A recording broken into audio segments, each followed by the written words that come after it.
La Bible en un an, le 15 juillet, le livre d'Ésaïe, chapitre 30, verset 12, au chapitre 33, verset 6, le livre des psaumes, chapitre 11, verset 1 à 7, le livre des proverbes, chapitre 19, versets 1 et 2, les actes des apôtres, chapitre 10, versets 24 à 48. Ésaïe, chapitre 30. C'est pourquoi ainsi parle le Saint d'Israël. Puisque vous rejetez cette parole, que vous vous confiez dans la violence et dans les détours et que vous les prenez pour appui, ce crime sera pour vous comme une partie crevassée qui menace ruine et fait saillie dans un mur élevé, dont l'écroulement arrive tout à coup en un instant. Il se brise comme se brise un vase de terre, que l'on casse sans ménagement et dont les débris ne laissent pas un morceau pour prendre du feu au foyer ou pour puiser de l'eau à la citerne. Car ainsi a parlé le Seigneur, l'Éternel, le Saint d'Israël, c'est dans la tranquillité et le repos que sera votre salut, c'est dans le calme et la confiance que sera votre force. Mais vous ne l'avez pas voulu. Vous avez dit, « Non, nous prendrons la course à cheval. » C'est pourquoi vous fuirez à la course. Nous monterons des coursiers légers. C'est pourquoi ceux qui vous poursuivront seront légers. 1000 fuiront à la menace d'un seul, et, à la menace de 5, vous fuirez, jusqu'à ce que vous restiez comme un signal au sommet de la montagne, comme un étendard sur la colline. Cependant l'Éternel désire vous faire grâce, et il se lèvera pour vous faire miséricorde. Car l'Éternel est un Dieu juste. Heureux tous ceux qui espèrent en lui. Oui, peuple de Sion, habitant de Jérusalem, tu ne pleureras plus. Il te fera grâce quand tu crieras. Dès qu'il aura entendu, il t'exaucera. Le Seigneur vous donnera du pain dans l'angoisse et de l'eau dans la détresse. Ceux qui t'instruisent ne se cacheront plus, mais tes yeux verront ceux qui t'instruisent. Tes oreilles entendront derrière toi la voix qui dira « Voici le chemin, marchez-y. » Car vous iriez à droite ou vous iriez à gauche. Vous tiendrez pour souiller l'argent qui recouvre vos idoles et l'or dont elles sont revêtues. Tu en disperseras les débris comme une impureté. Hors d'ici, leur diras-tu. Alors il répandra la pluie sur la semence que tu auras mise en terre, et le pain que produira la terre sera savoureux et nourrissant. En ce même temps, les troupeaux paîtront dans de vastes pâturages. Les bœufs et les ânes, qui labourent la terre, mangeront un fourrage salé, qu'on aura vanné avec la pelle et le vanne. Sur toute haute montagne et sur toute colline élevée, il y aura des ruisseaux, des courants d'eau, au jour du grand carnage, à la chute des tours.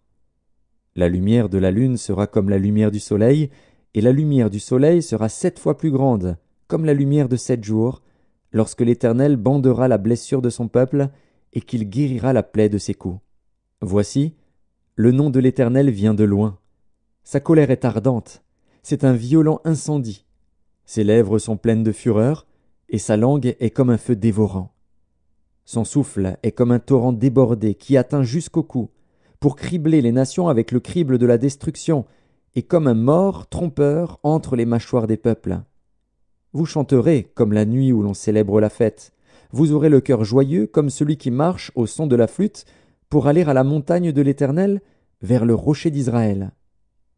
Et l'Éternel fera retentir sa voix majestueuse. Il montrera son bras prêt à frapper, dans l'ardeur de sa colère, au milieu de la flamme d'un feu dévorant, de l'inondation, de la tempête et des pierres de grêle. À la voix de l'Éternel, l'Assyrien tremblera. L'Éternel le frappera de sa verge. À chaque coup de la verge qui lui est destinée et que l'Éternel fera tomber sur lui, on entendra les tambourins et les harpes. L'Éternel combattra contre lui à main levée. Depuis longtemps un bûcher est préparé. Il est préparé pour le roi, il est profond, il est vaste. Son bûcher, c'est du feu et du bois en abondance. Le souffle de l'Éternel l'enflamme, comme un torrent de soufre. Ésaïe, chapitre 31. Malheur à ceux qui descendent en Égypte pour avoir du secours, qui s'appuient sur des chevaux et se fient à la multitude des chars et à la force des cavaliers, mais qui ne regarde pas vers le Saint d'Israël, et ne recherche pas l'Éternel. Lui aussi, cependant, il est sage, il fait venir le malheur, et ne retire point ses paroles. Il s'élève contre la maison des méchants, et contre le secours de ceux qui commettent l'iniquité. L'Égyptien est homme et non Dieu. Ses chevaux sont chair et non esprit. Quand l'Éternel étendra sa main, le protecteur chancellera, le protégé tombera, et tous ensemble, ils périront. Car ainsi m'a parlé l'Éternel. Comme le lionceau rugit sur sa proie, et, malgré tous les bergers rassemblés contre lui, ne se laisse ni effrayer par leur voix, ni intimider par leur nombre. De même l'Éternel des armées descendra pour combattre sur la montagne de Sion et sur sa colline. Comme des oiseaux déploient les ailes sur leur couvée, ainsi l'Éternel des armées étendra sa protection sur Jérusalem. Il protégera et délivrera, il épargnera et sauvera. Revenez à celui dont on s'est profondément détourné, enfants d'Israël. En ce jour, chacun rejettera ses idoles d'argent et ses idoles d'or, que vous vous êtes fabriqués de vos mains criminelles. Et l'Assyrien tombera sous un glaive qui n'est pas celui d'un homme, et un glaive qui n'est pas celui d'un homme le dévorera. Il s'enfuira devant le glaive, et ses jeunes guerriers seront asservis. Son rocher s'enfuira d'épouvante, et ses chefs trembleront devant la bannière, dit l'Éternel, qui a son feu dans Sion et sa fournaise dans Jérusalem. Ésaïe, chapitre 32. Alors le roi régnera selon la justice, et les princes gouverneront avec droiture. Chacun sera comme un abri contre le vent, et un refuge contre la tempête, comme des courants d'eau dans un lieu desséché, comme l'ombre d'un grand rocher dans une terre altérée. Les yeux de ceux qui voient ne seront plus bouchés, et les oreilles de ceux qui entendent seront attentives. Le cœur des hommes légers sera intelligent pour comprendre, et la langue de ceux qui balbutient parlera vite et nettement. On ne donnera plus à l'insensé le nom de noble, ni au fourbe celui de magnanime. Car l'insensé profère des folies, et son cœur s'adonne au mal, pour commettre l'impiété, et dire des faussetés contre l'Éternel, pour laisser à vide l'âme de celui qui a faim, et enlever le breuvage de celui qui a soif. Les armes du fourbe sont pernicieuses. Ils forment de coupables desseins, pour perdre les malheureux par des paroles mensongères, même quand la cause du pauvre est juste. Mais celui qui est noble forme de nobles desseins, et il persévère dans ses nobles desseins. Femmes insouciantes, levez-vous, écoutez ma voix. Filles indolentes, prêtez l'oreille à ma parole.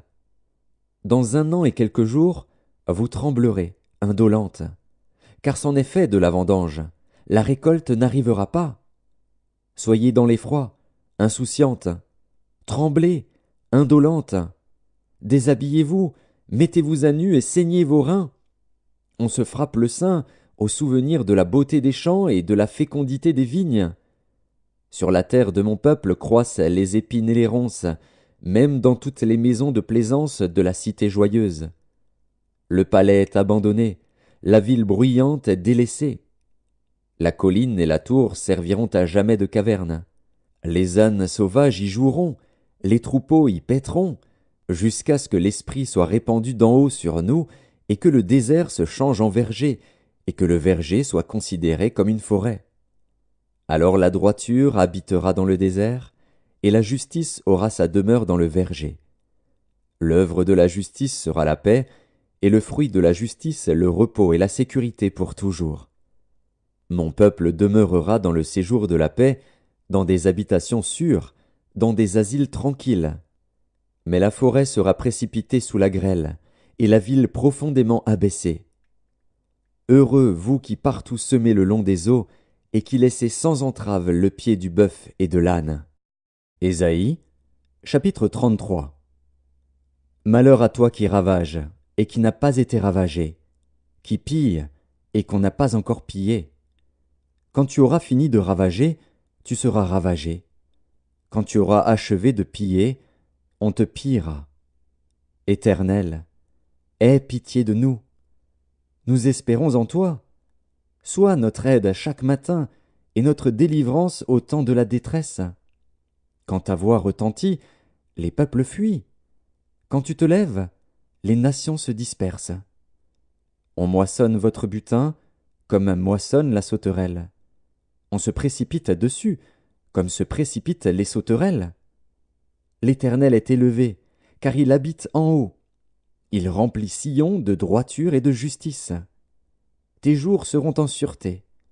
La sagesse et l'intelligence sont une source de salut. La crainte de l'Éternel, c'est là le trésor de Sion. Psaume 11, au chef des chantres, de David.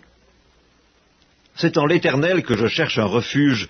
Comment pouvez-vous me dire « Fuis dans vos montagnes comme un oiseau » car voici les méchants bandent l'arc. Ils ajustent leurs flèches sur la corde pour tirer dans l'ombre sur ceux dont le cœur est droit. Quand les fondements sont renversés, le juste, que ferait-il?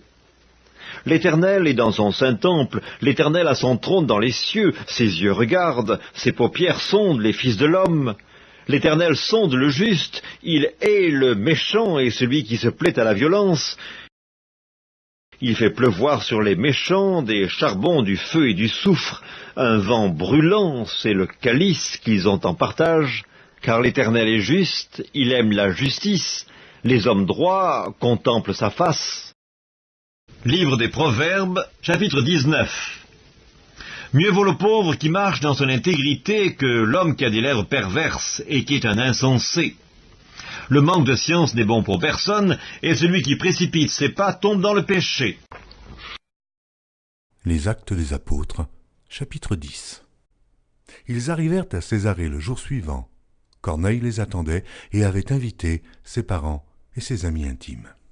Lorsque Pierre entra, Corneille, qui était allé au-devant de lui, tomba à ses pieds et se prosterna. Mais Pierre le releva en disant « Lève-toi, moi aussi je suis un homme. » Et conversant avec lui, il entra et trouva beaucoup de personnes réunies. « Vous savez, leur dit-il, qu'il est défendu à un juif de se lier avec un étranger ou d'entrer chez lui. Mais Dieu m'a appris à ne regarder aucun homme comme souillé et impur. C'est pourquoi je n'ai pas eu d'objection à venir, puisque vous m'avez appelé. Je vous demande donc, pour quel motif vous m'avez envoyé chercher. » Corneille dit, « Il y a 4 jours, à cette heure-ci, je priais dans ma maison à la 9e heure, et voici, un homme vêtu d'un habit éclatant se présenta devant moi et dit, « Corneille, ta prière a été exaucée, et Dieu s'est souvenu de tes aumônes. Envoie donc à Joppé et fais venir Simon, surnommé Pierre. Il est logé dans la maison de Simon, corroyeur, près de la mer. Aussitôt j'ai envoyé vers toi, et tu as bien fait de venir.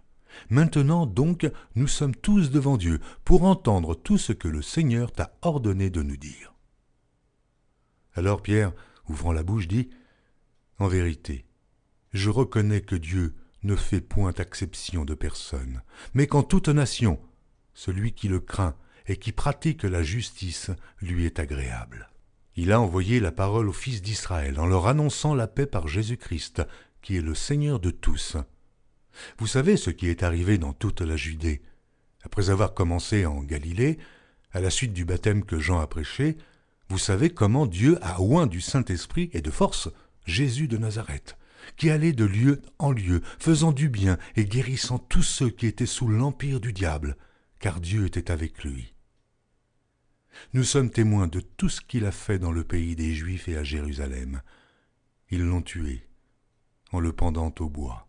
Dieu l'a ressuscité au 3e jour, et il a permis qu'il apparût, non à tout le peuple, mais aux témoins choisis d'avance par Dieu, à nous qui avons mangé et bu avec lui après qu'il fut ressuscité des morts.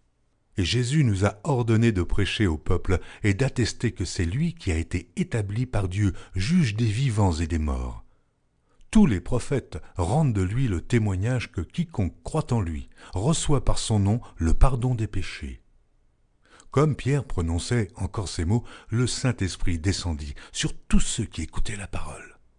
Tous les fidèles circoncis qui étaient venus avec Pierre furent étonnés de ce que le don du Saint-Esprit était aussi répandu sur les païens, car ils les entendaient parler en langue et glorifier Dieu.